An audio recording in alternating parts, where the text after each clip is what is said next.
Cat? Nope, it's a child! Rewrite of Cat Child? By Anime Hair Colors on AO3. Read by Lily6645. This fic may include mentions of trauma, child abuse, animal abuse, and graphic depictions of violence. That is your warning. Chapter 3. Concerned Aizawa. Summary. I tried to write laws, and Izuku has no idea how concerning he sounds because Aizawa thinks he's human. Dekoru didn't really know what his plan was. He had only done all the research on laws in a public library after he was told that vigilantism is illegal. And he learned the ins and outs of vigilantism, learned the difference in between criminals and villains. However, after doing all the tedious research, he had learned that it wasn't illegal for him, since human laws literally did not apply to him. He was reading the book Quirked Animals 4th edition by Japan legislator Yaoyorozu Kamino. Section 1, Animals and Crime, page 3, paragraph 1, which reads as follows. A quirked animal cannot be legally punished for any crime it commits unless it is granted honorary citizenship. 2. This law was determined by the case Nezu vs. Japan, in which redacted, with an intelligence quirk, was prosecuted by law for several crimes committed. The creature's lawyers argued that since Nezu was not a citizen, he could not be punished by Japanese law, which the court agreed, since non-citizens who committed non-violent crimes were not prosecuted by the standards of Japanese law, but were deported and stood trial in their own country. Furthermore, animals could not stand trial. Rather, the owner of an animal would stand trial for neglect. The prosecution lawyer argued that the nature of Nezu's quirk made him human in capacity, simply meaning that he was capable of understanding human laws and customs. The court decided on a compromise that changed laws regarding animal citizenship. Nezu was not punished for his crimes, but was granted Japanese citizenship. So, as an honorary citizen, he was legally responsible for any crimes he committed post-granting citizenship. This set the precedent for laws regarding quirked animals.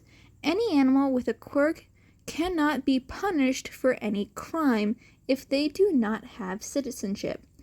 However, if any animal suspected of having the requirements to be an honorary citizen, their owner must apply for evaluation of said animal, or they may be charged by the court for negligence and charged for any crime the quirked animal commits.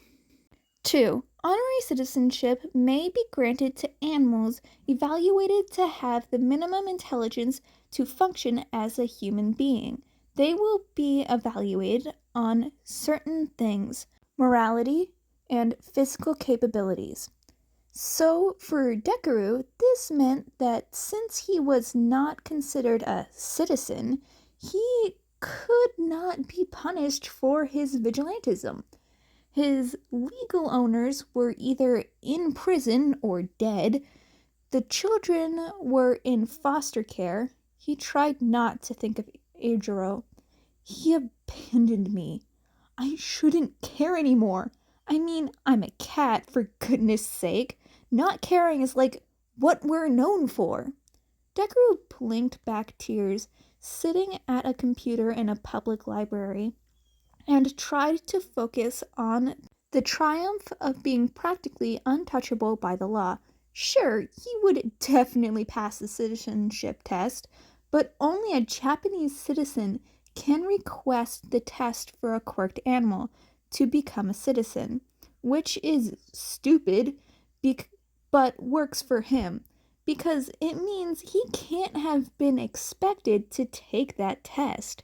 So he is immune to the law.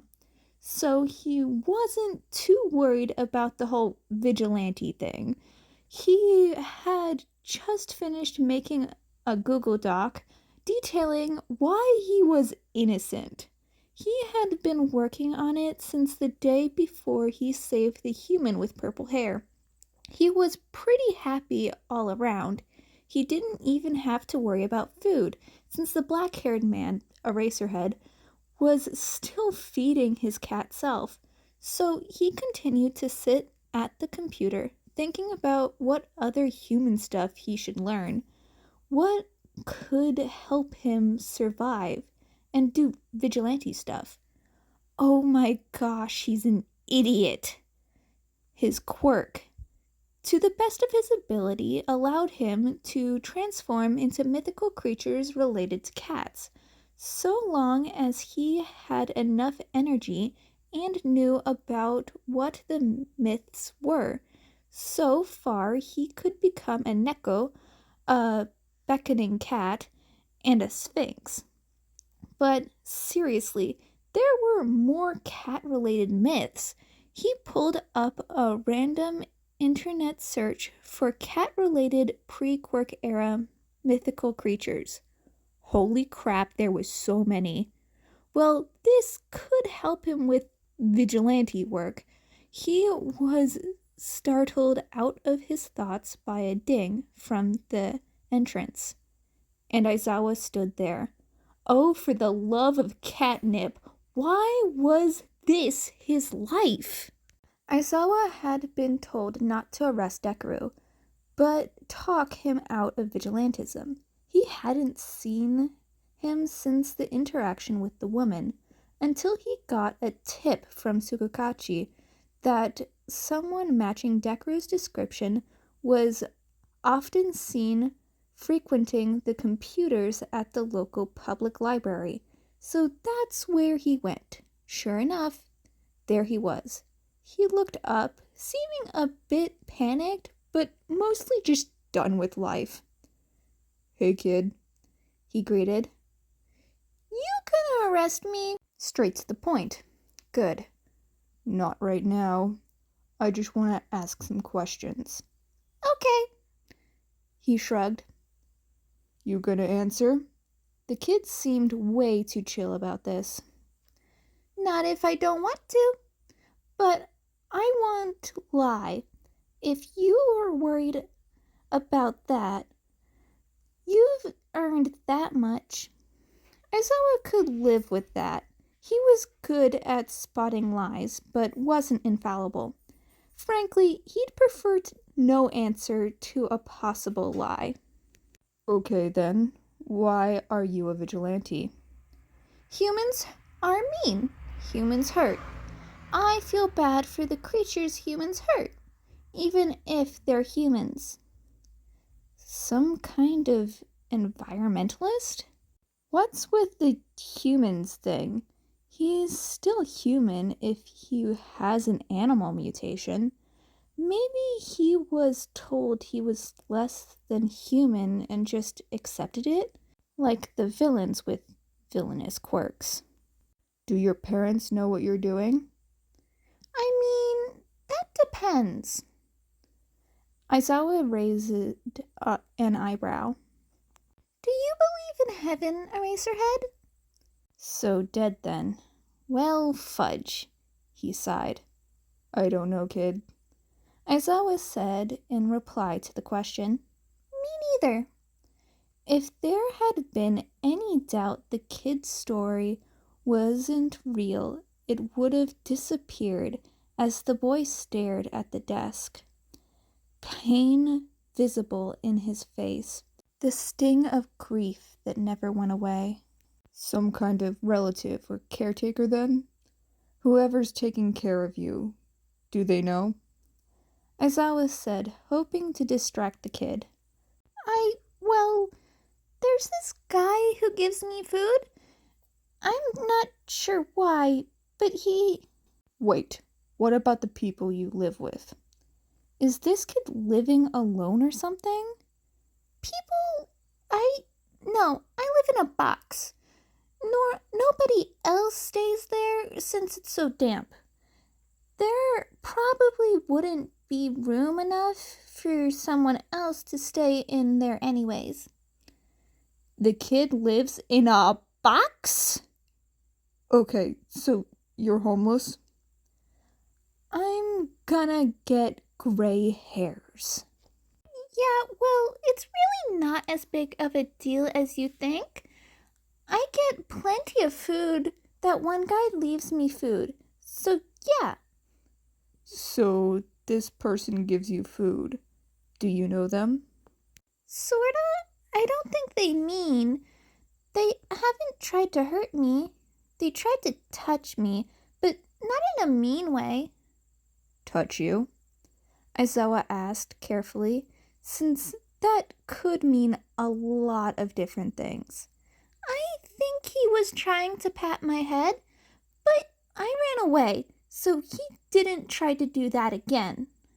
Okay, that isn't particularly malicious sounding.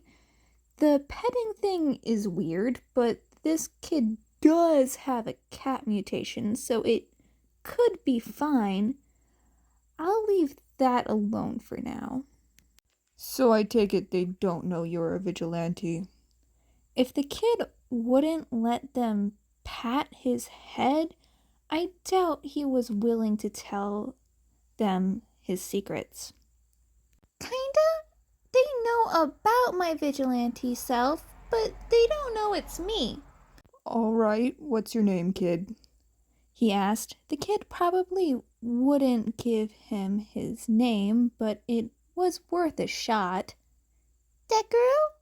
I thought you already knew that. The kid seemed confused. I mean the name you were born with.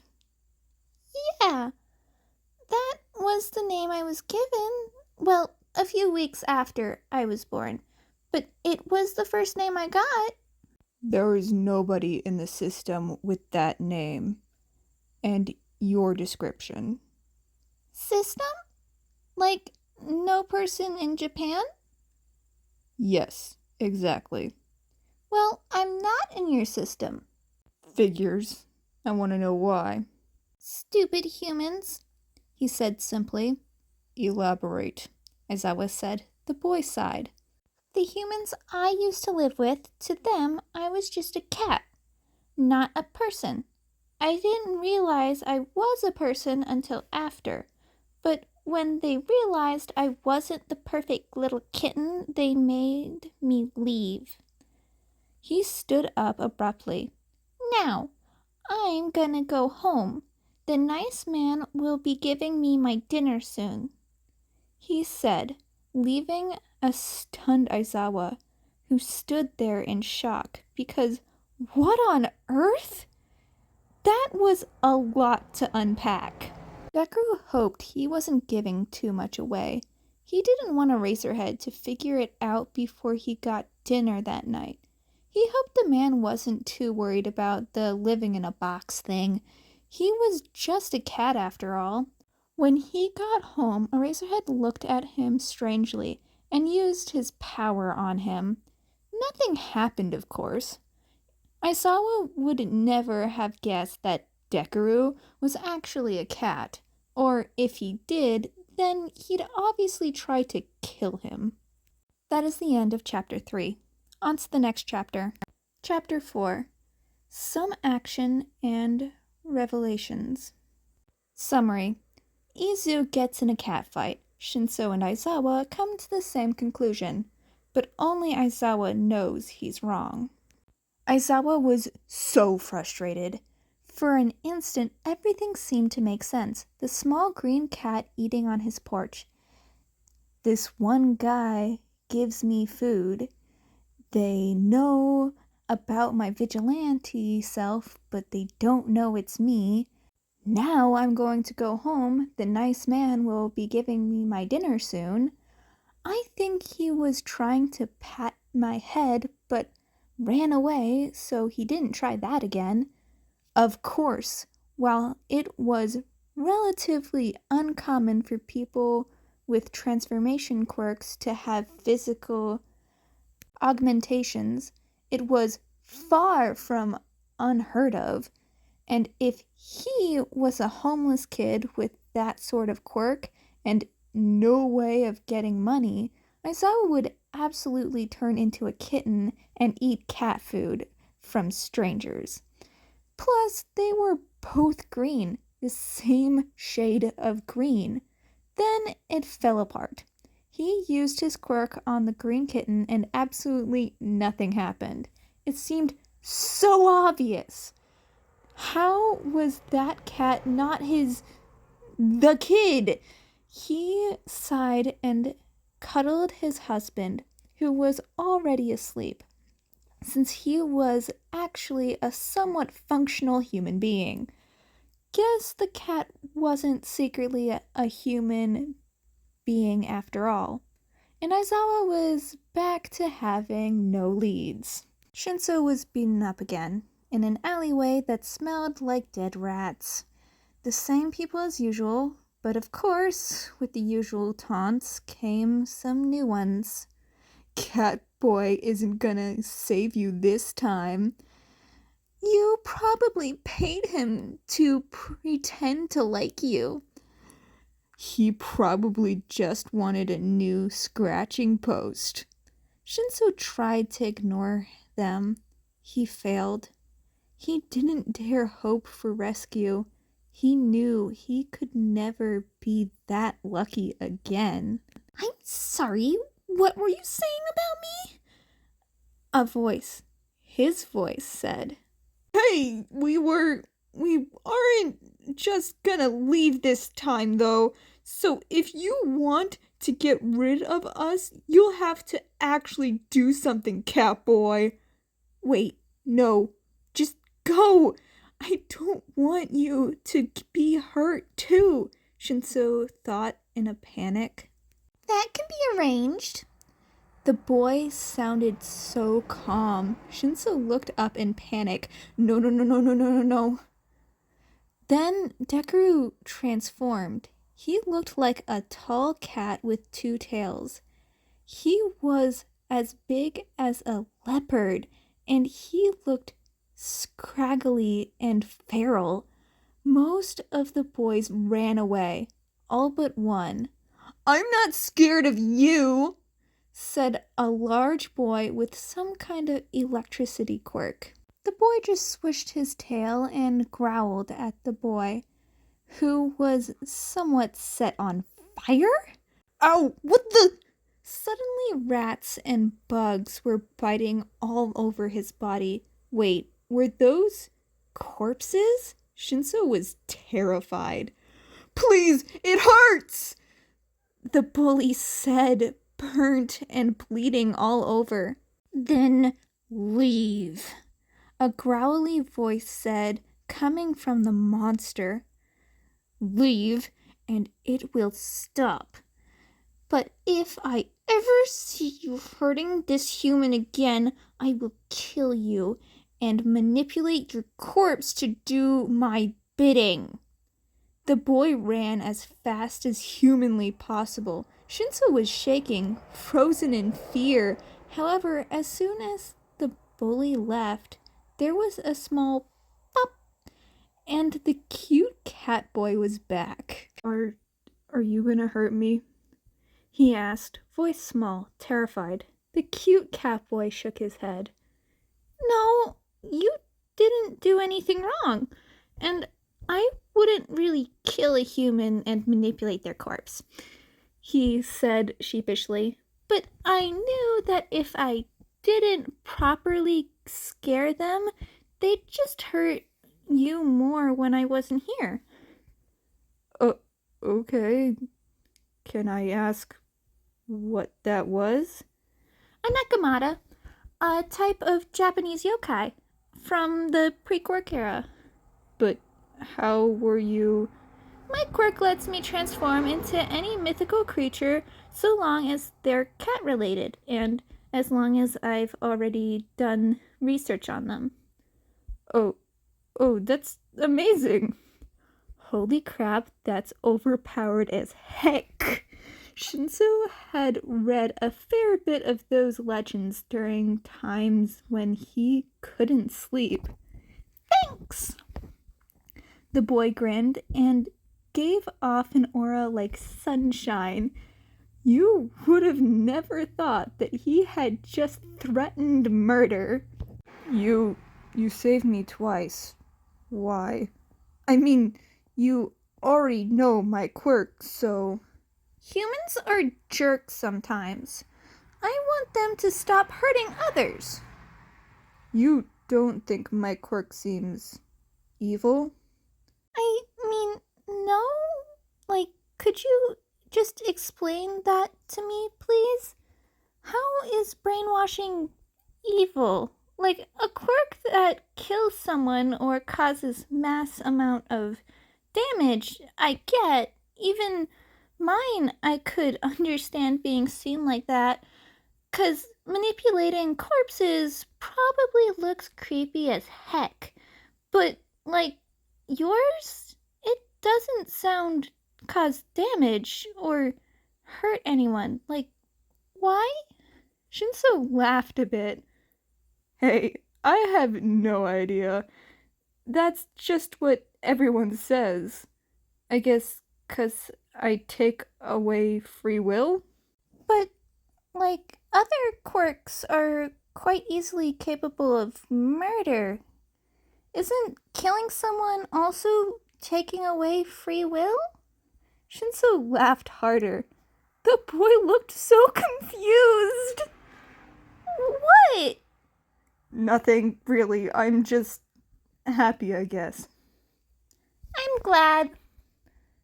Hey, do you want to be friends?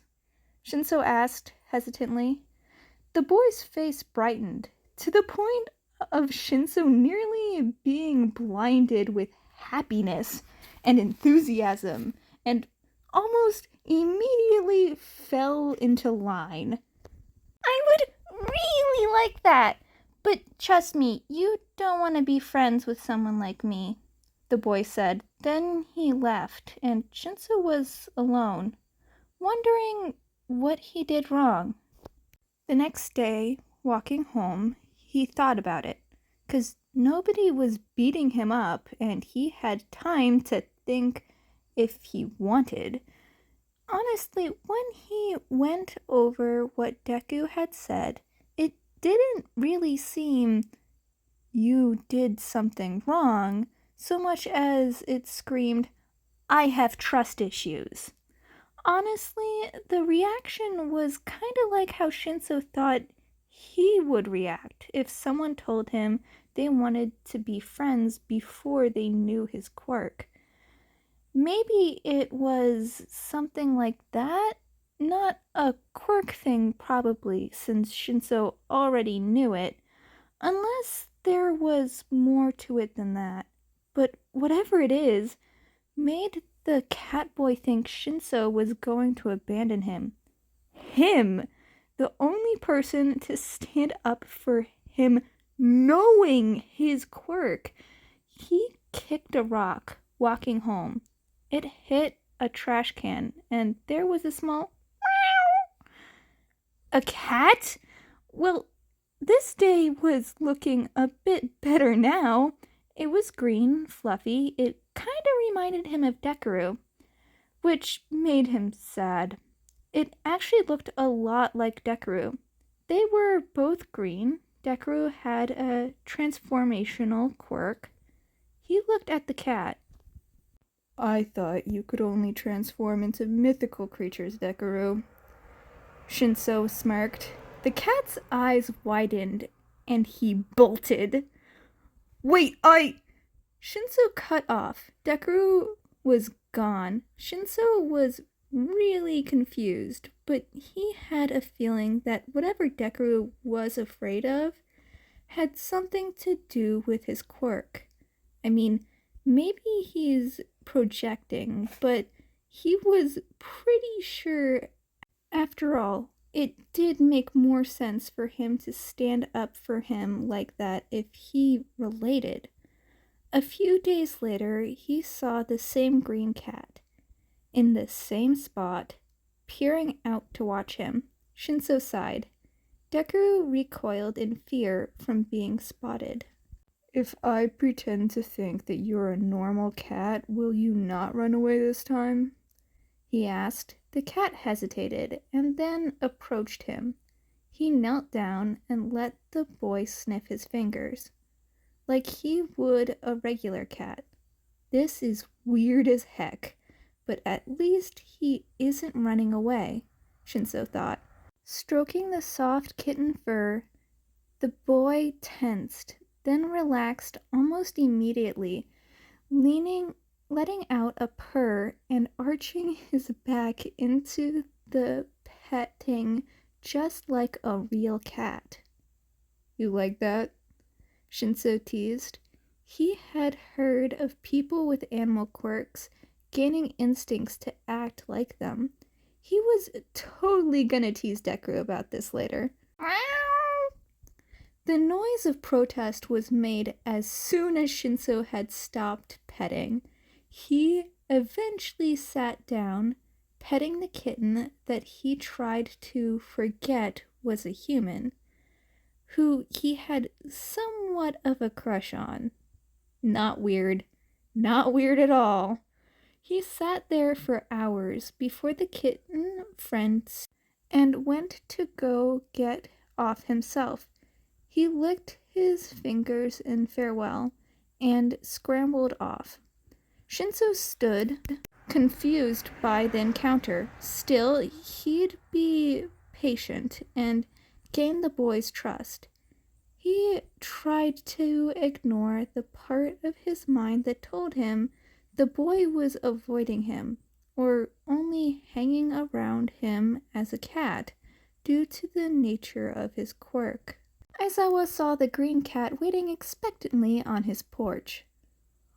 I'll give you food if you let me pet you, he said to it, since cats were always more affectionate when hungry. The cat actually let him pet it a few times, then meowed expectantly. All right, here you go, he said, setting down the cat food. He watched the cat eat in silence. Cats were always more skittish when eating. When it was done, it didn't leave, rather sat and washed its paws. I was so sure you were the vigilante, Deku, but when I try to erase a quirk, nothing happens. Aizawa sighed, then tried again to erase the cat's quirk. Still nothing. So it couldn't be a human with a transformation quirk. The cat looked at him curiously. You'd tell me if you were Deku, right? He said, stressed and concerned about the young vigilante with a concerning home life. After that, he could swear on his scarf, goggles, and husband. The cat looked him in the eyes and shook his head before running off. What the heck? Deku had decided two things.